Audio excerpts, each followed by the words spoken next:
My God, daughter-in-law, did you really show up to your own father-in-law's funeral wearing that cheap dress?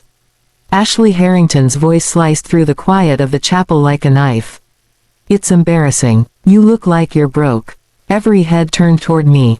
My simple black dress, chosen because it was understated and respectful, had apparently offended her deeply. What she didn't know was that this, cheap, dress cost me $80,000. Ashley, please, my son Ethan whispered, his voice tight. We're here for Dad. But Ashley had already spotted her audience. No, Ethan, someone has to say it. I work in high-end fashion. I know quality when I see it. And that, she pointed at my dress with pure contempt, is straight off the clearance rack. Your mom has zero class. Her friends Lauren and Madison nodded along, whispering to each other. The murmur spread through the pews like wildfire. I sat quietly, hands folded, letting her words wash over me. Tears welled up in my eyes, but they weren't from grief, they were from rage. This woman had chosen my husband's funeral to humiliate me, completely unaware that I owned the luxury brand she worked for as a sales associate. Just look at her, Ashley went on, louder now. Poor Richard must be spinning in his grave seeing his widow couldn't even dress properly to say goodbye. How humiliating for the family. My daughter Grace reached over and squeezed my arm. Mom, don't listen to her. She's awful. But I needed Ashley to keep going. I needed her to dig her own grave deeper. When the service ended, I drove home in my old Toyota Camry, the car I kept to maintain my image as a modest widow. My real garage held a Bentley, a Mercedes, and a Porsche nobody knew about. Once inside my cozy apartment, I kicked off my $12,000 custom pumps, poured myself a glass of $5,000 vintage Bordeaux, and let the day settle. My phone buzzed, Grace, checking on me. I told her I was fine, that I was used to Ashley's comments. She promised to talk to Ethan. I told her not to bother. Later that night, I slipped into my hidden study behind the bookshelf. There were the real records, contracts for my 17 luxury boutiques, 3 textile factories, and bank accounts with more zeros than I could count. I pulled Ashley Harrington's employee file, 3 tardiness warnings, 2 customer complaints about attitude, notes about her superior air. Perfect. I called Janet, my HR director of 15 years. Janet, tomorrow I need you to pull everything on Ashley Harrington at the flagship store. Focus on customer treatment. Understood, Mrs. Thompson, she said softly. I'm so sorry about Mr. Thompson. The next week, Ashley bragged on social media about her charity at the funeral, offering to lend me clothes from her amazing connections.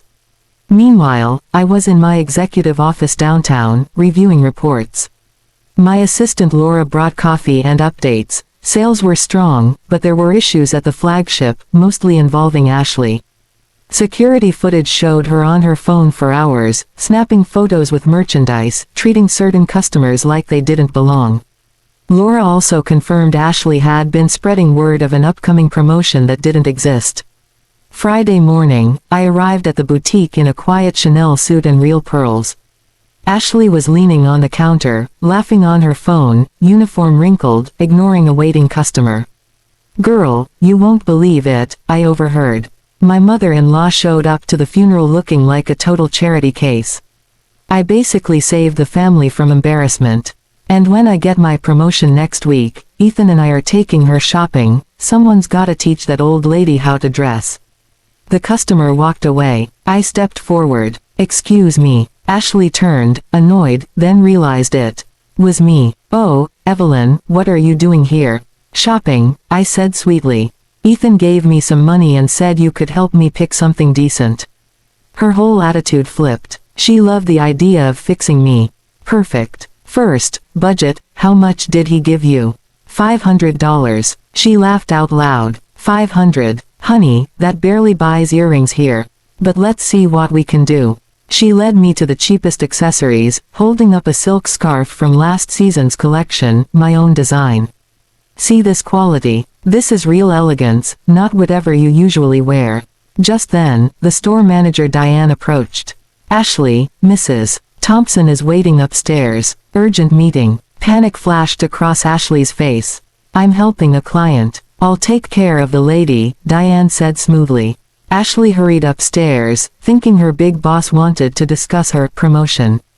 I stayed downstairs, chatting quietly with a young sales associate named Sophia, who impressed me with her kindness and professionalism. 20 minutes later, Ashley came back down, confused. They said the boss had to leave suddenly. I smiled. Well, maybe we can keep looking. She steered me toward clearance items. These are more your speed, nothing too ambitious.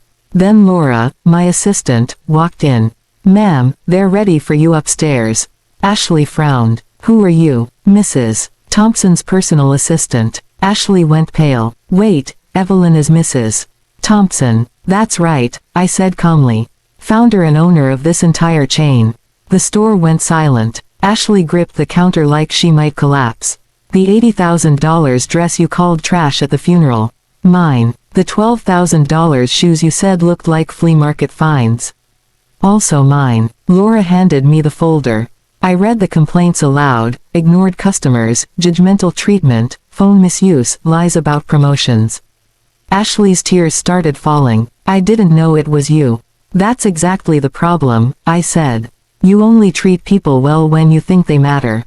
You humiliated a grieving widow because you thought she was powerless. Security arrived. Ashley was escorted out with her belongings in a box, begging the whole way.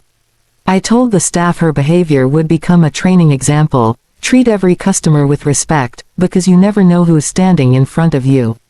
That afternoon, I showed Ethan everything: the empire, the reports, the recordings of Ashley mocking me in the store.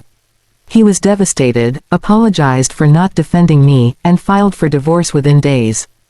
Grace learned the truth too and took it with grace, promising to use her share of the inheritance for children's education charities. 6 months later, Ethan started at the bottom as a sales associate in one of my stores. He told me about serving an older woman in simple clothes, how he gave her the full VIP experience, how she left smiling with a small purchase, thanking him for making her feel seen. Mom, he said, I finally get it. Dad would be proud. Even Ashley called months later, not asking for anything, just thanking me for the hardest, most necessary lesson of her life. The revenge was complete, but the real victory was watching my children choose kindness over entitlement, just like Richard and I always hoped. Thanks for listening to this story on the Whispers of Secrets. Did you enjoy it? Which part hit you the hardest? Drop your thoughts in the comments. I read every single one. If this story touched you, a super thanks helps me keep creating more. Check the screen for 2 more stories I think you'll love, and don't forget to subscribe. See you in the next whisper. With love and respect.